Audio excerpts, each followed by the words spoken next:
বলরাম আর পুটির ভাঙা ঘরে আজ একটি কন্যা সন্তান জন্ম নিয়েছে। ওদের আজ আনন্দ বিলাস।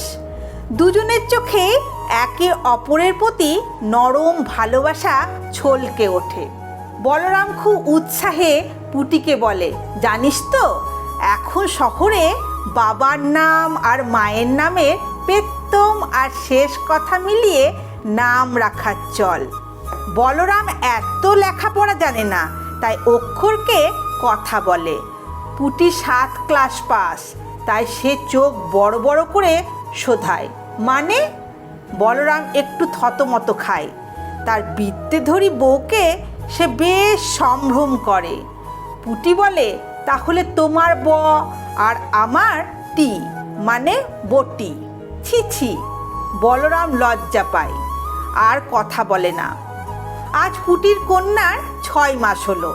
এ যাবৎ পুটি মেয়ের নাম নিয়ে অনেক ভেবেছে।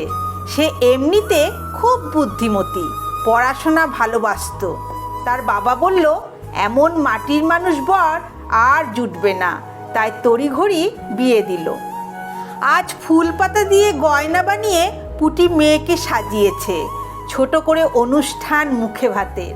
মা বাবা ভাইরা পাড়াপড়শি সবাই এসে মেয়েকে আদর করে আর জিজ্ঞেস করে নাম। এতদিন খুকু নামেই সবাই ডেকেছে। পুটি ফুলের পাপড়ি দিয়ে মেয়ের নাম লেখে দামিনী। বলরাম প্রশ্ন করে, এ নাম তুই কোথায় পেলি বউ? এর মানে কি? পুটি মনে মনে ফিরে যায় বাংলা ক্লাসের দিদিমণির কথায়। বুঝিয়েছিলেন দামিনী মানে বিদ্যুৎ। পুটি স্বপ্ন দেখত সেও স্কুলে দিদিমণি হবে, তার ছাত্রীরা তার পড়ানোতে মুগ্ধ হবে। রাতে বলরামের পাশে শুয়ে পুটি বলে দামিনী মানে বিদ্যুৎ।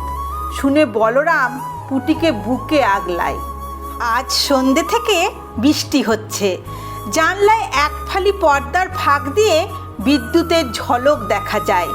পুটি মেয়েকে বুকে জড়িয়ে সেদিকে তাকিয়ে থাকে আর ভাবে দামিনী একদিন দিদিমণি হবেই। কলমে চৈতালি মজুমদার।